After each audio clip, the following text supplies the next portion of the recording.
Welcome to Fully Human Connections. I'm your host, King. I'm joined by my co-host, Reggie Marr, and our guest today is Norman Wolfe. How you gentlemen doing today? I'm just fine, King. Thanks for having me on the show today.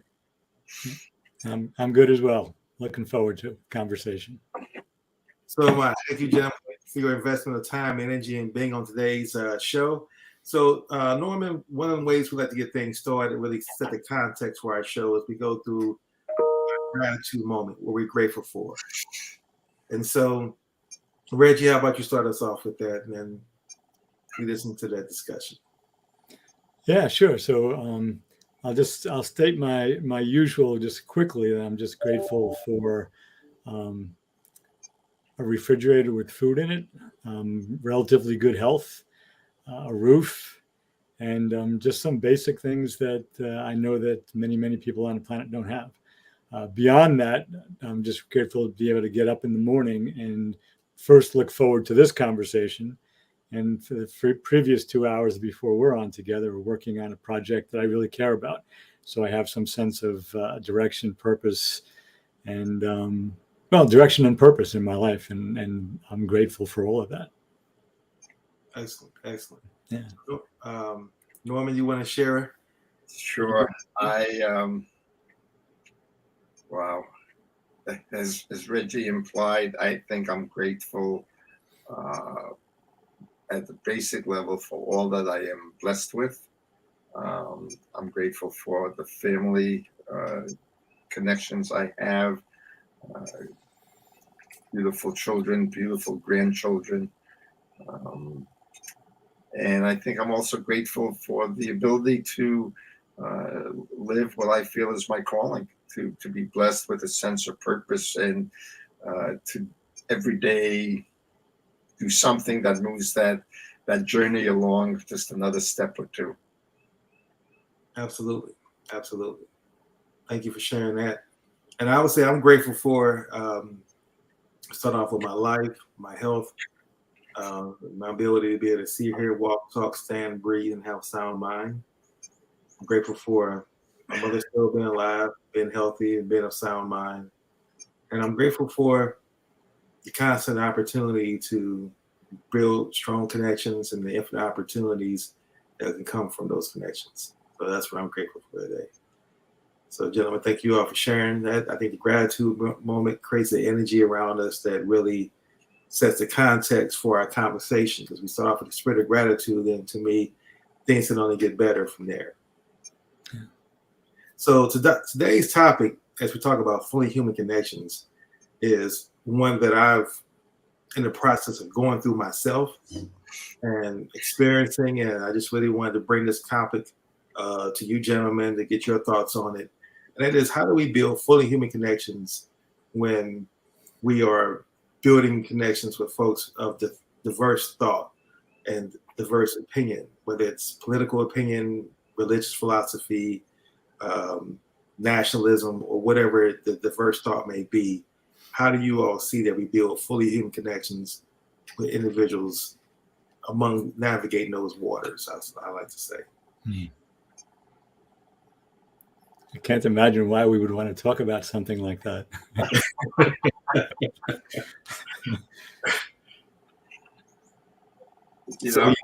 Go ahead, Reggie. No, Norman, please go ahead. I'd love to. I talk a lot every week on this show, so I'd love to let you begin. Well, I've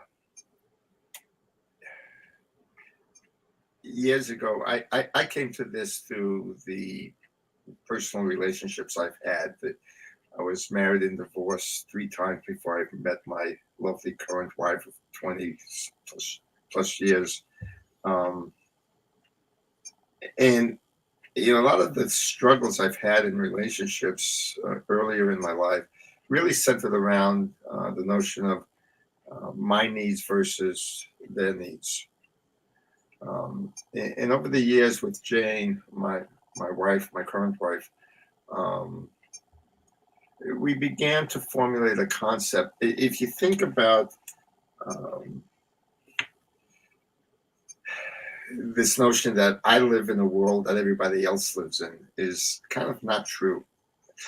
All of us live in a world through our own filters, through our own experiences, and the belief systems we create around those experiences.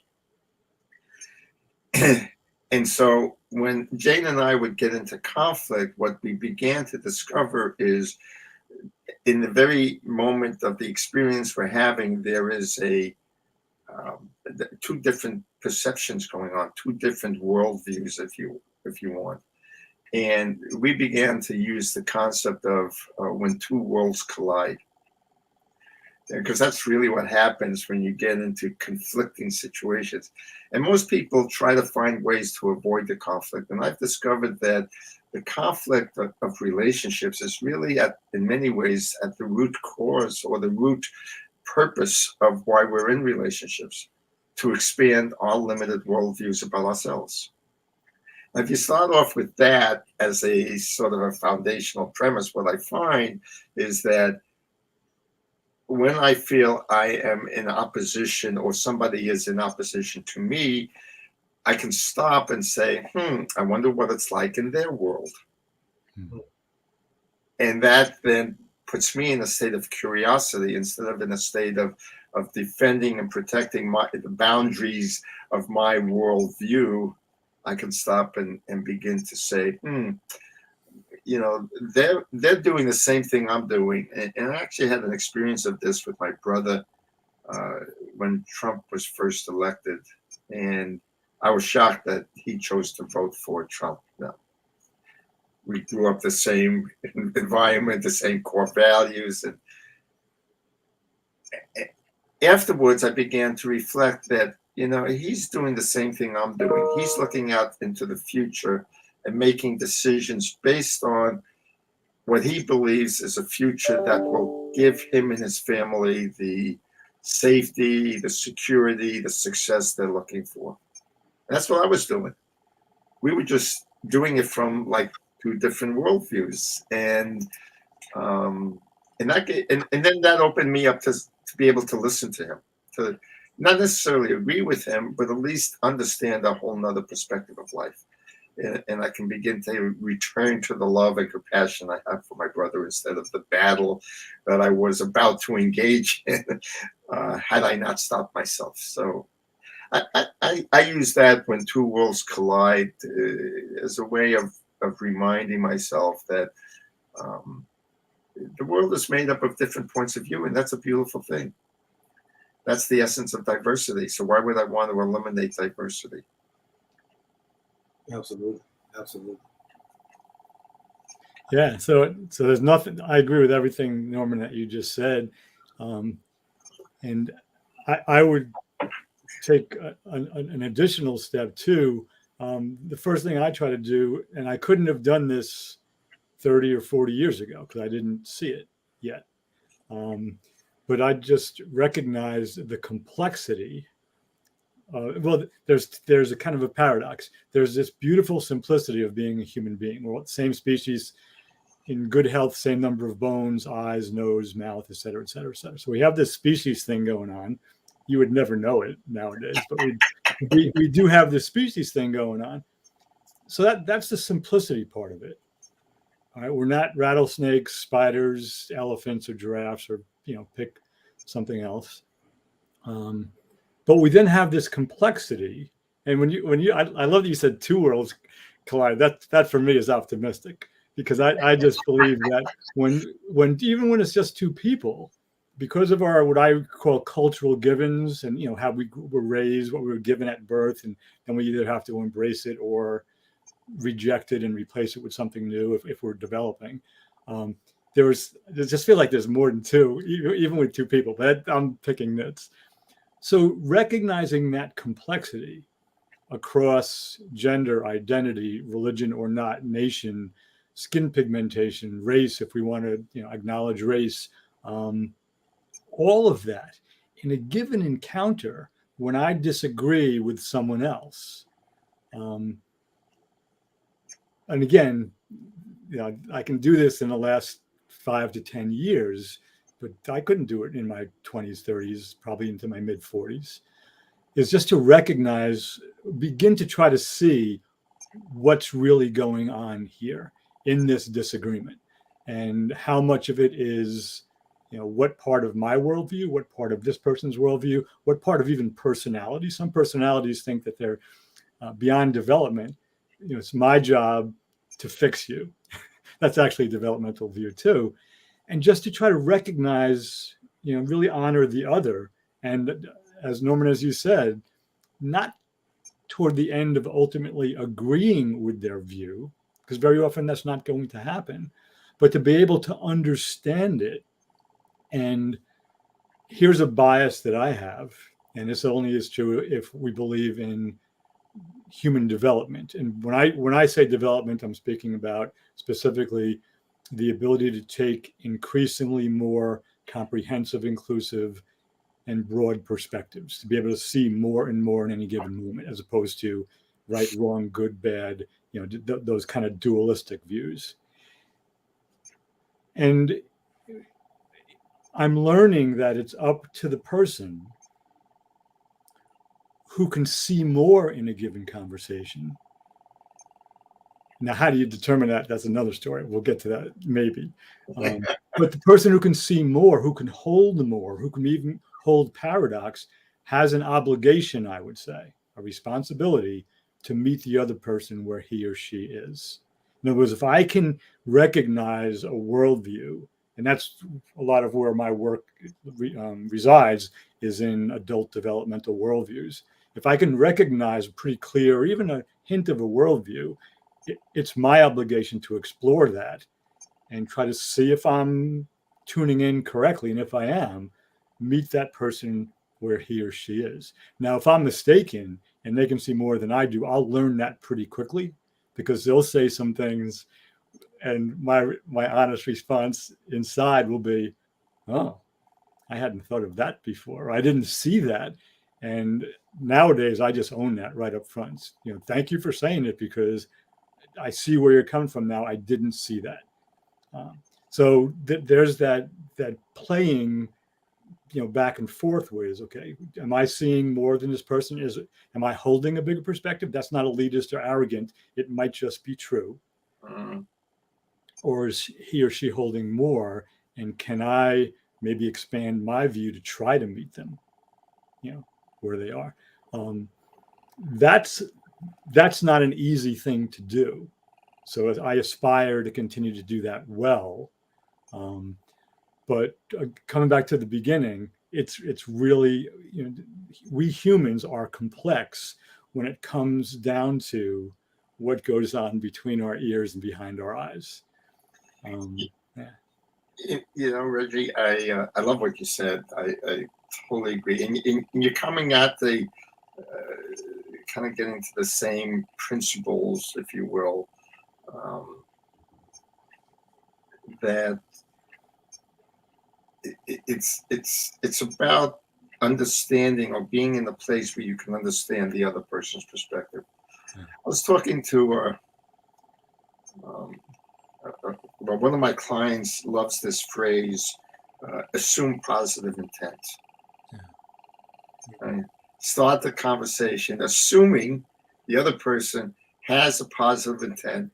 They're not malicious. They're doing something from within their worldview that is a positive action for whatever rules of life they have constructed. And so I really like that sort of starting position when you enter into a relationship or a conversation with somebody. Just assume that they're really trying to do good for themselves and their families. And that's the other thing. I was talking with another friend of mine yesterday that we were kind of talking about the world situation with Ukraine and Roe v. Wade and all this stuff. And I said, the more and I deal with people all around the world, so I get lots of different perspectives. And the thing that I keep coming back to is everything we see in the political and media game that we're immersed in seems divorced from people's lives. Most of us on the ground, so to speak, really just care about loving our families, making our families healthy, and giving them opportunities and trying to find a way through the challenges we all face, whatever they be, whether we're fortunate to have, as you said in your gratitude, food in the refrigerator and roof over our heads, or whether we're in some other condition in life where we're facing different struggles. The intent, I believe, most people have is really positive, that they're seeking a good life for themselves and their families. Mm-hmm. Even those that I've read some stuff about people who are like in the Middle East, ISIS and all of that. In their worldview, they too are seeking the same kind of outcome for their families. They just see how the world is doing it to them differently. So I think everybody pretty much, other than the media who likes to hype certain narratives, I think on the ground, most of us really do have a positive intent of creating something better for ourselves and the families. Which leads you then to, why do they have such a different point of view on a given situation? Why is Putin doing what he's doing? And, and a lot of it has to do with what you said. There's a sense of the way we formulate our view of the world that creates the way we respond to events. And there are a few people, I believe, that are sociopathic. I'm not denying they exist. There are people who have gotten to a place in their life where their only way out is me. And so they really have very little concern for the impact of their choices to others. For the most part, I think most people really do have a positive intent in their lives. The second thing you said that really fascinated me was this notion of, I'll use this phrase, you didn't use it, those who are more consciously aware of the dynamics in the situation have a responsibility. And I learned this the hard way, because it used to be, why can't she take the first step? Why is it always me, right? And that's when I realized, well, because I see it and she doesn't, right? And when I got to that realization, and I began to realize that it was my own needs to be heard, recognized, appreciated, and realize that, no, I can see it and she can't, so therefore I have an obligation, as you said, Reggie, to do something differently because I'm conscious of it. And so I love the way you said that as well. I think that's really a critical element. What I want to add to our conversation, gentlemen, is kind of encompassing what both of you said in the context of the two planets colliding, then talking about, Norman also said positive intent, and Reggie, you talking about what forms in our mind. See, for me, I think it comes down to really what that positive intent is, right? I mean, and what I mean by that is, like, it's a book I read, and I've always used this slogan because it's a very simple thing to remember, and it's not simple to do, but it's simple to say, and the repetitive nature of saying it helps me keep it in my head in the first thought of my mind. And as Augmandino said, do all things with love. So with that being my intent, to do all things with love, then when I look at my behaviors, I question whether I'm doing all those things in love. So now I got something to kind of check myself against. If my intent is just to have a great conversation, that can be based upon, that's subjective. Great can mean great, meaning that I won. We got into debate and I won a conversation. So from my perspective, it was great. It might not be great from your perspective. So that to me is relative. But when you say you do all things with love, then it forces you to be self-correcting and ask yourself, is this out of love that I'm saying this? I remember even Dr. Wayne Dyer once said that there's a huge difference between being right and doing the right thing. And see, just those little play on words and those little shifts in thought really help me see things in a different way.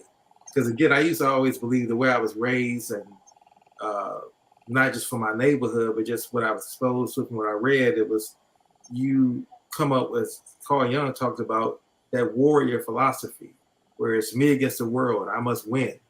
And for me to win, you must lose. And that's just how I thought. And you doubled down as you got older, and you just felt that you get education and you get knowledge and you get skills just so you can be better prepared for the battle.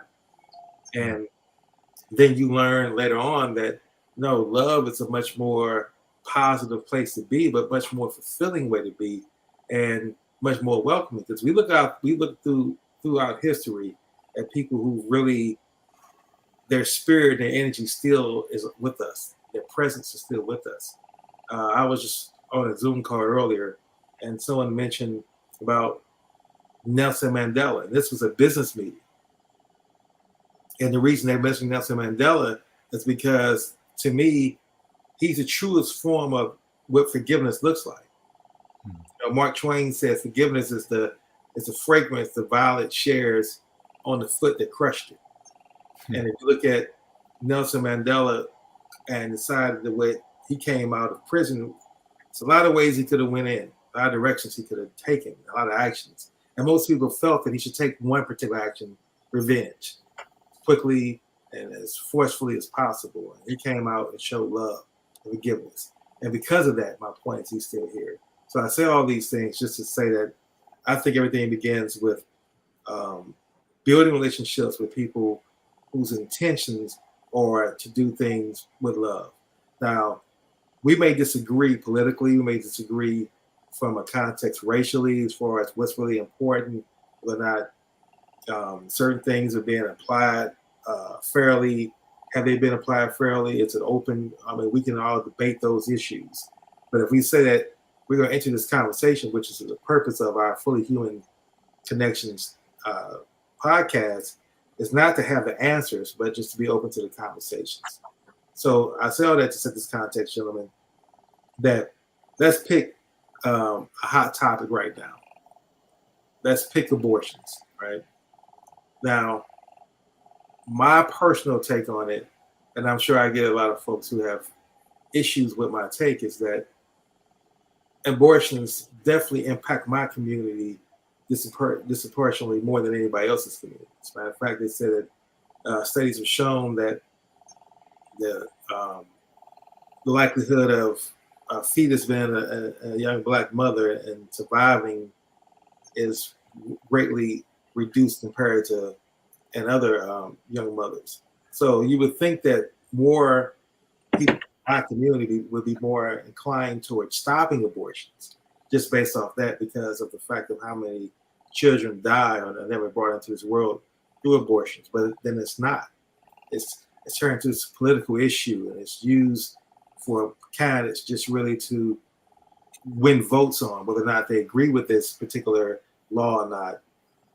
So I just kind of, and I know it's a really touchy topic, and so touchy that topics nowadays alienate people from you. It's like you say the wrong word and people will begin to counsel you. We talked about that last week. So I just wanted to see what your thoughts were about abortion. I know we have to be careful because we don't want to alienate any base or any potential people based on taking things out of context. But just not whether you agree with it or not, but just the energy around it. Let me say it that way. Yeah. So I'm foolish enough to speak up on that, and I think you picked, like, arguably, and there are many divisive issues, but abortion, it could be. I mean, the passion behind the debate is, if it's not the most divisive, it's definitely up there. So you picked a good one, King. But more seriously, and I just to put an asterisk next to this. So I was born into I'm second generation New York Italian American Catholic. I taught in Catholic schools. I went to some Catholic schools, some public. I bumped into some Franciscan priests who were among my best friends. I bumped into some archdiocesan priests in New York who shouldn't be around other human beings. There's a small number of them, but they weren't good people. So that's just, so I was raised in that culture. My view on abortion is, one, I believe, and this is, I'm going to try to model what I think abortion conversations should be. Not like I know the right way, but one that has worked for me. So I'm going to say what I believe, as opposed to saying I'm pro-life, pro-abortion, pro-choice. I don't like labels. So here's what I believe. I believe that a human life begins at conception. So fertilized egg inside of a human woman's body will not be a rattlesnake, a poison ivy plant, an oak tree, or a whale. If it comes to term, it will be a human being, that this species. That's one belief. So I believe human life begins at conception.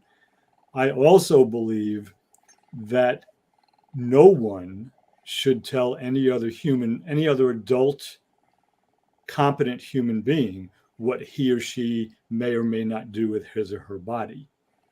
Now, obviously, the conversation is about women because the three of us don't bear children. So for me, that's the conversation starter. What do you believe about the beginning of life? And what do you believe about each adult human being's right to do what he or she thinks they should with their own body, especially the insides of their body? Now, again, there's a lot more detail to that conversation, but I believe that in order to be fully adult conversationalists around the abortion issue in the third decade of the 21st century, we need to be able to hold the paradox and hold the tension of what seem like opposing viewpoints within our hearts and our minds and our souls. And the last piece I'll say, and especially, I mean, the current Supreme Court shifted wrong, I'm about to say now, but the move against abortion, the people who were typically telling women what they couldn't do with their body were typically men, and often men who were not allowed, because of the vows they took, to ever be married. And so right there is a problematic, power, what's word I'm looking for. The relationship of power there were way skewed. So I believe people should speak about what they believe in this conversation. Listen to the other person's beliefs, not labels and slogans, and begin to have a conversation about the pros and cons of the beliefs. With, as Norman said at the top of this, the idea of, I think of it as listening generously, having positive intent, trusting that the other person is a decent person, just trying to live a good life, take care of him or herself, family, friends, etc. And again, I love that you said that, Norman, because if there are 7.7 billion people on the planet, I believe that at least 7 billion of them are just wonderful, trying to get up every day and have a good life. And maybe it's 7.6 billion of them. There's a small handful with access to weapons, money, and power that make everybody else's lives kind of miserable, I believe.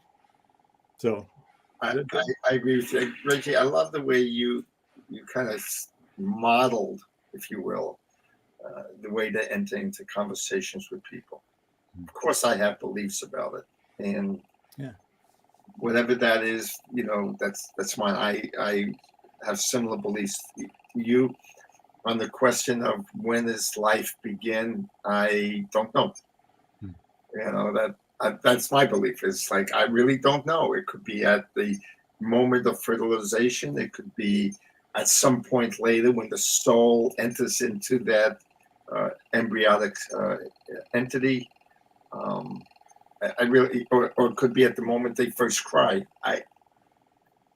We can debate that all day long, and the truth for me is I don't know. And I don't think it matters what it is. That's just a domain of trying to justify a certain belief about whatever you want to believe.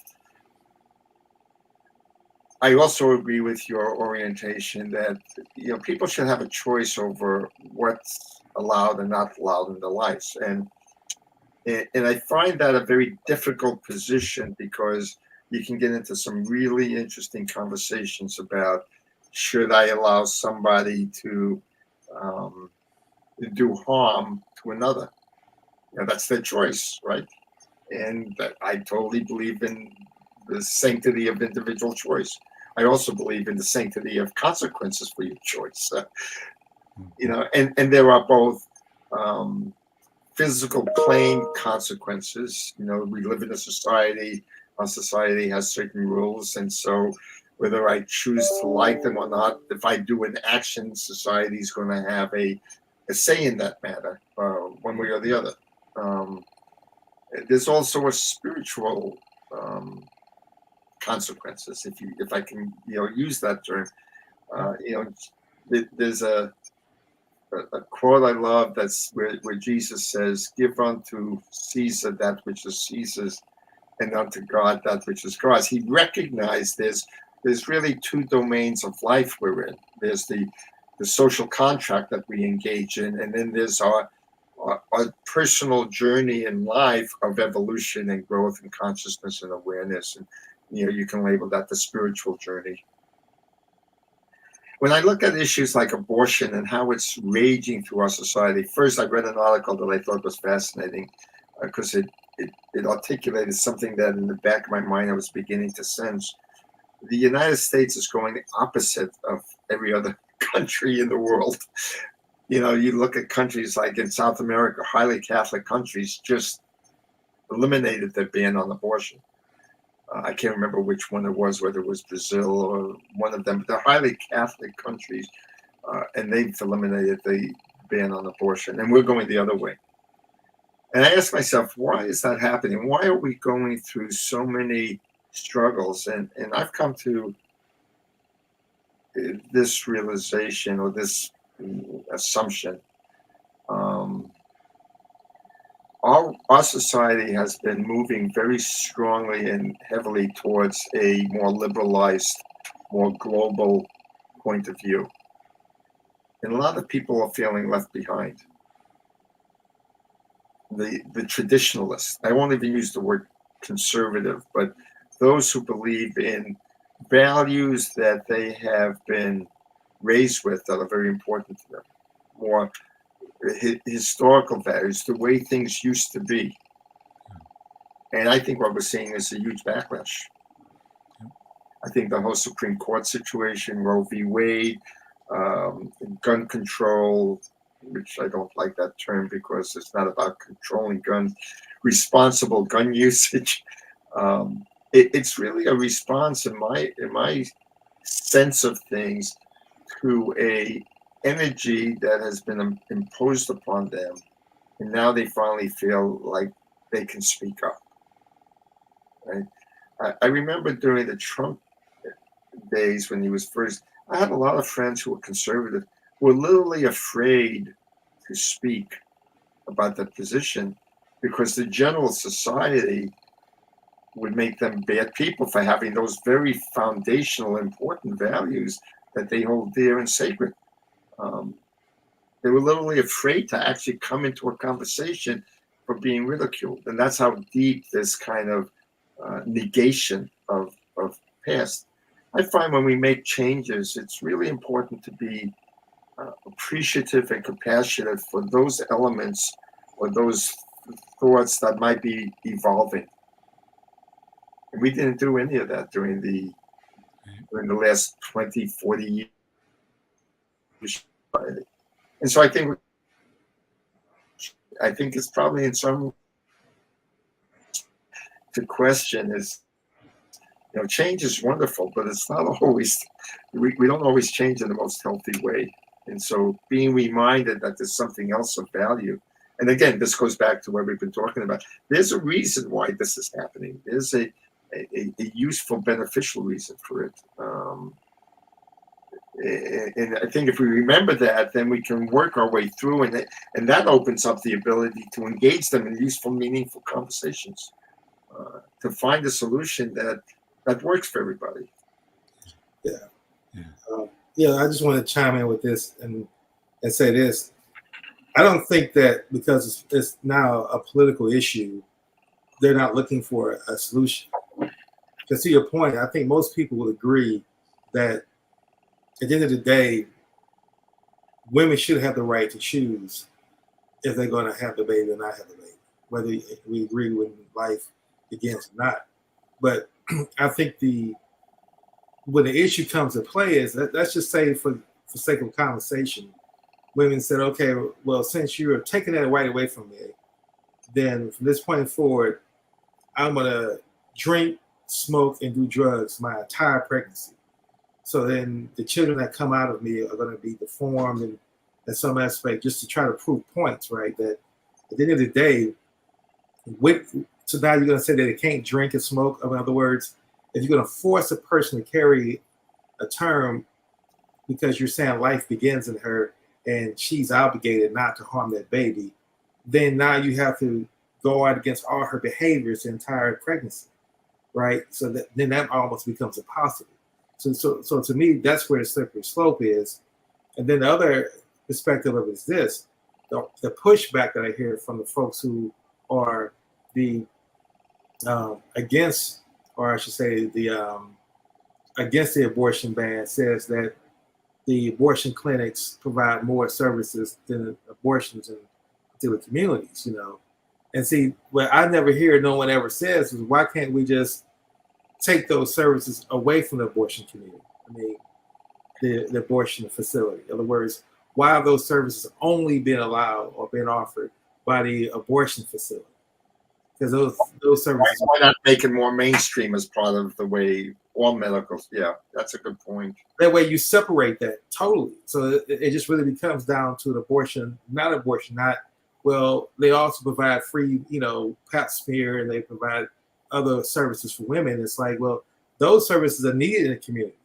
So why are we combining that? And the only reason we are is because it's political. So they're not looking for a solution. They're looking for divisiveness, to your point, for control.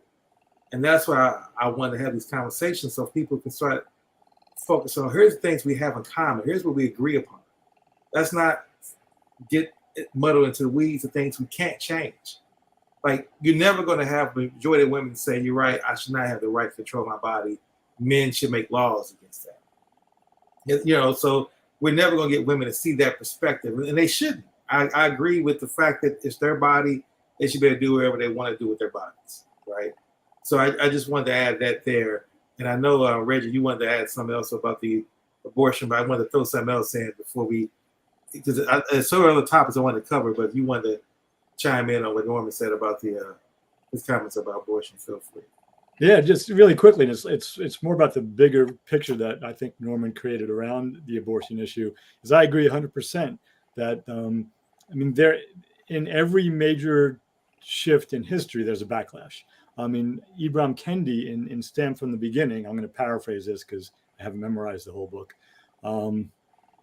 Basically, and he was speaking specifically about racial progress, but he said what he discovered in his research on racial progress in the United States, that for every moment of racial progress, there was also a corresponding progression of racist ideology. So they always have gone lockstep is a terrible phrase in some ways, but they really did go in lockstep. And that's true with every issue. When there's a move in one direction, there's a backlash that comes. Interestingly, and yeah, I hate to use statistics with a Supreme Court that did what they wanted to do regardless of what the American people think. But with overturning Roe v. Wade, you know, the 6 justices on the Supreme Court who voted to do that pushed back against over 60% of the American population in every poll: Democrat, Republican, man, woman, gay, straight, independent. So and I don't know if it's 62% or 66, I don't know the exact number, but there were no exceptions to that polling.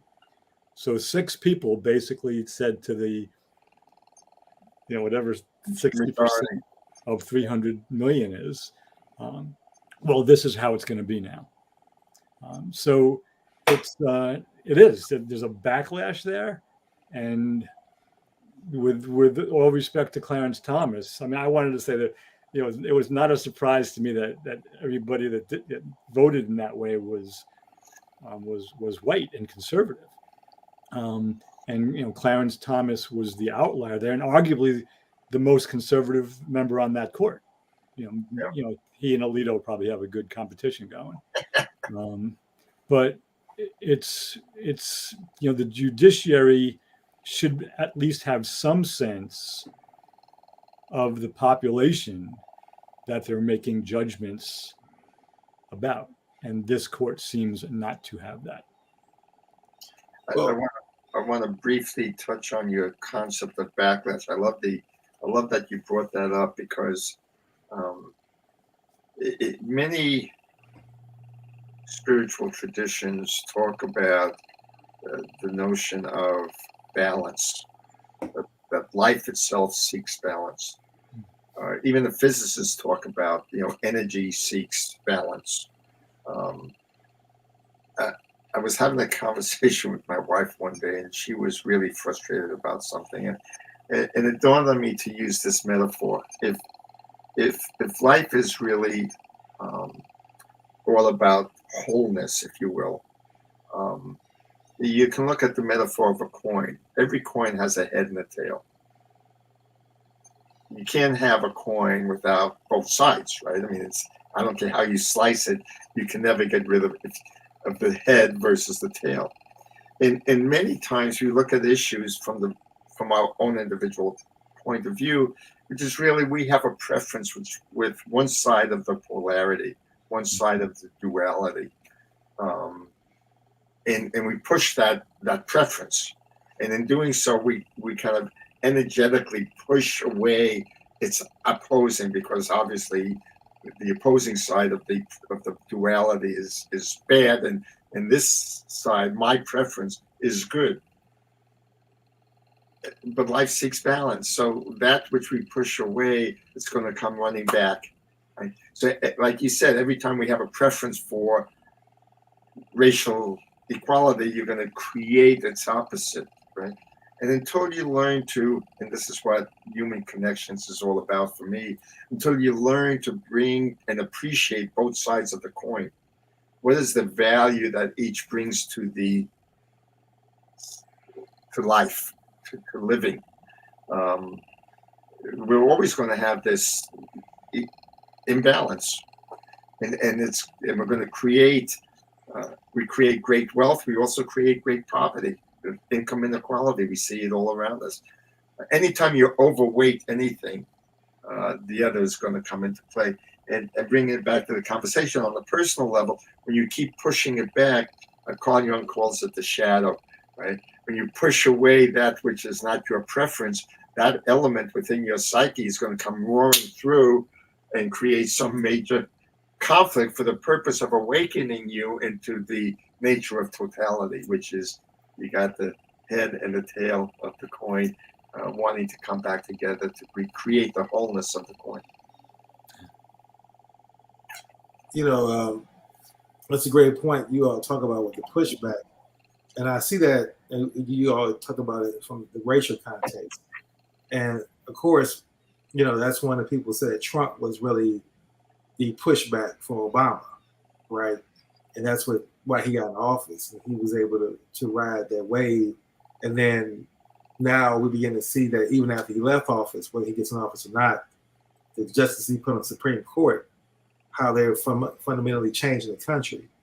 See, for me, this is where I go back to, again, if you do all things with love, if that's where the center we operate from, that's how we should begin every conversation. Is this in the best interest of love, or is this the best interest of me, right, as my own individual self, of my own individual needs and concerns?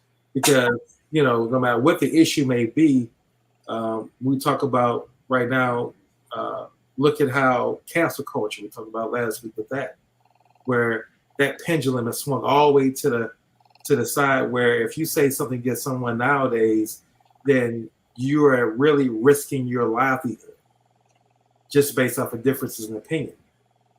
We talked about at what point should that stop. So for me, and I know we're not going to come up with answers, definitely not in the next 10 minutes to any of these issues, but my question would be, on a personal level, let's make it more personalized now. What can we do as individuals and folks as you are coaches, consultants, teachers, educators? What could you share with folks who are listening to say, what are 3 things a person can do to kind of make sure that they're not entering to these fully human conversations with their agenda and their perspective only, but in intent to, as you say, positive intent to learn and to grow from it? How can they actually implement that particular change? So I'll come up with, 2 things come immediately to mind, and I'm sure I can come up with a third. So the first one is, I use the phrase cultural givens.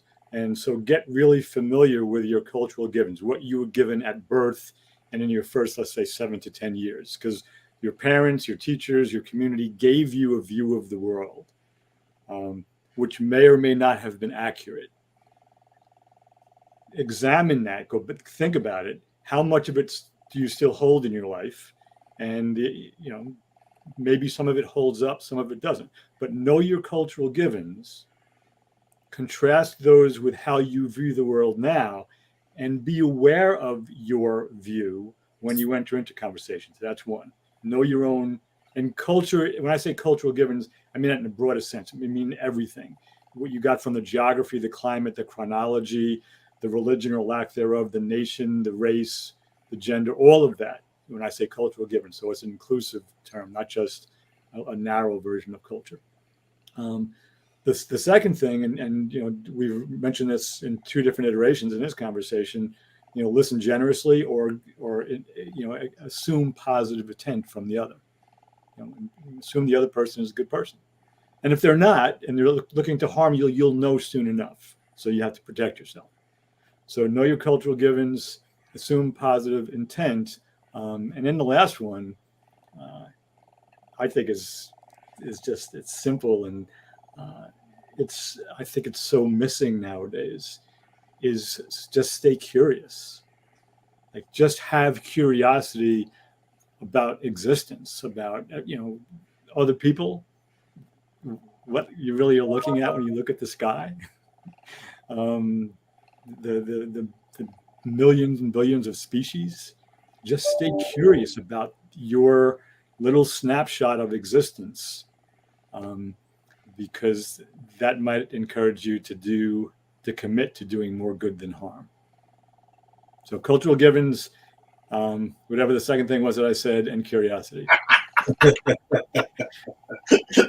love number 2. The second thing was with generous listening, or assuming positive intent. I don't know. I can break it down to 3. We'll see what emerges as I talk.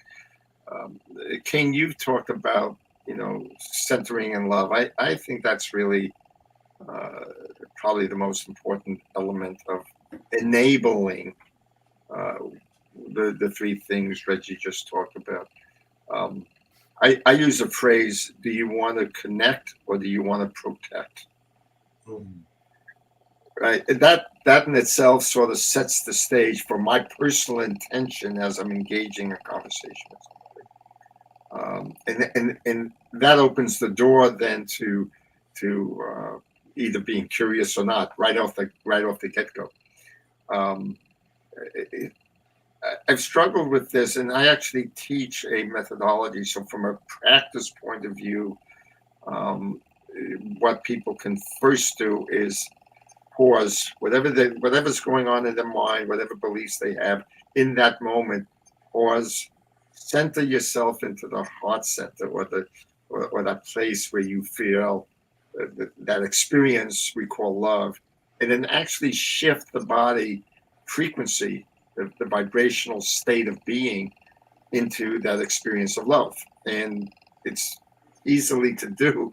We all have, it's easy to do, and at times it's very difficult to do, to acknowledge that. But we all have an experience somewhere in our lives of what we would call, in our worldview, in each individual's worldview, an experience of being loved or feeling love for something.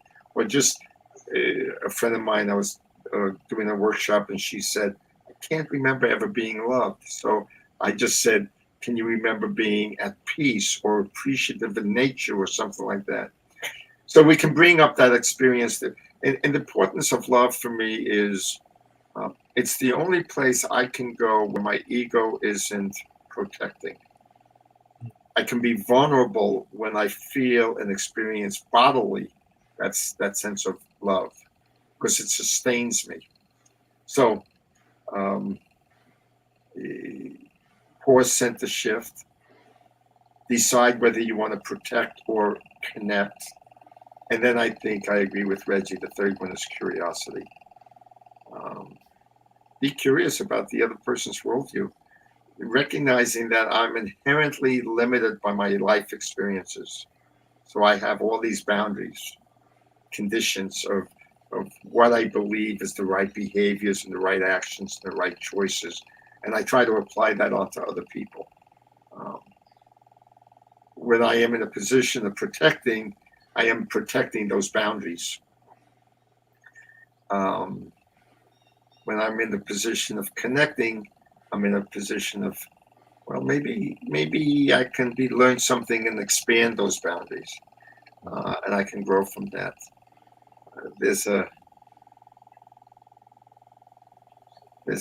phrase that's spinning in my mind. There's another song, but this one came to mind. Ships are safe within the harbor, but is that what ships are for?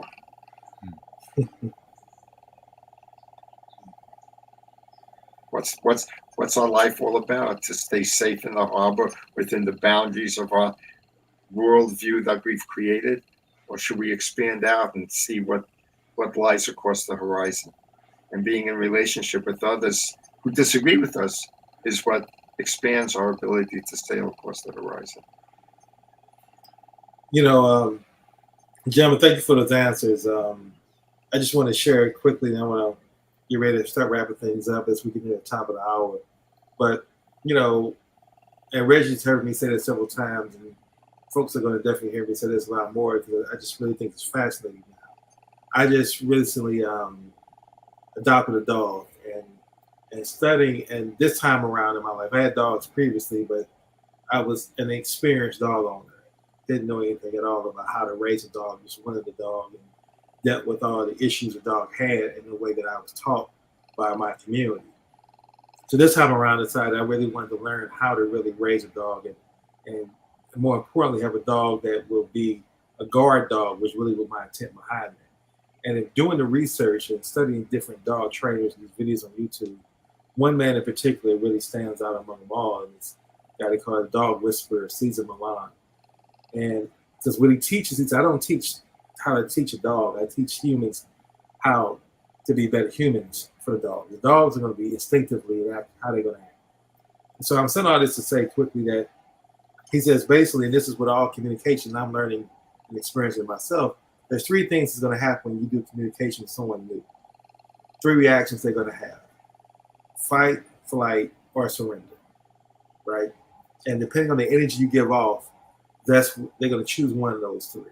Dogs the same way. And surrender is not so much that bowing down and being less for you. It's more, I'm open-minded. I'm willing to listen to what you have to say without my barriers being up of you have to prove who you are. And saying that, that's what I believe, that if folks focus on just that, that's, as you say, if everybody is there, or a person has positive intent, then I'm going to enter the conversation with the surrender mind open. My mind's open to see what you have to share with me.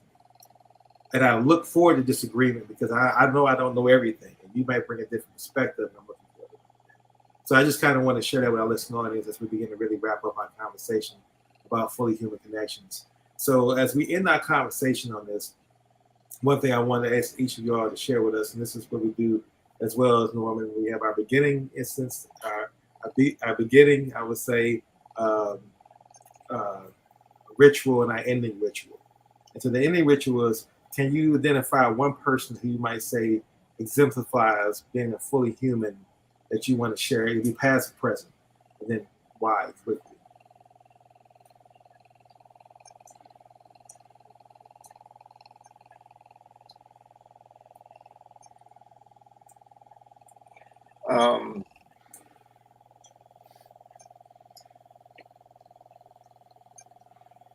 You mentioned earlier Nelson Mandela. I was reading an article where they highlighted the concept of being fully present to, or fully expressing your particular stance in life. And they highlighted Nelson Mandela for his forgiveness, Mother Teresa for her compassion, and Mahatma Gandhi for his appreciation of differences. And I think, when I think about a single person, the one person that's had the most impact on me is a gentleman named 𝗔𝘂𝘁𝗄, who was one of my guides in life, one of my spiritual and personal guides. And he has a phrase that he used to use that I have since taken on my own. He's passed away about 10 years ago. The radiance of love. And for me, he's the symbol of being a living presence of the essence of love and radiate it out to the world. And so I have chosen that as my core purpose in life. Excellent. Reggie? Yeah, thank you for that, Norman. I'm going to go with 𝗙𝘂𝘂𝗿, who was he would be known as a peace activist nowadays, but he was someone who worked really hard to get along with the United States government back when the government was taking land and breaking treaties. He was betrayed once and wounded, still came back, surrendered, tried to make peace, and then he was killed. But he never killed in the name of attaining peace. He just tried to keep the conversation going. So he was, I think he's considered one of the real holy men of the Native Americans in our American history. So 𝗙𝘂𝘂𝘂𝗿.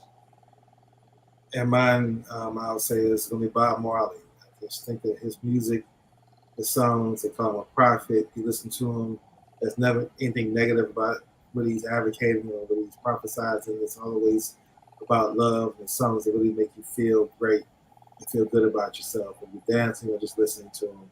So I would definitely say Bob Marley in that context. And so, gentlemen, thank you all for joining this episode of Fully Human Connections. I appreciate your time and energy. And to our next episode, listening audience, next Wednesday at 10 a.m., everyone continue to be and seek for building fully human connections. Thank you all. Thank you, King. Good to meet you, Norman. Same here, Reggie, and thank you, King, for inviting me. Thank you for joining.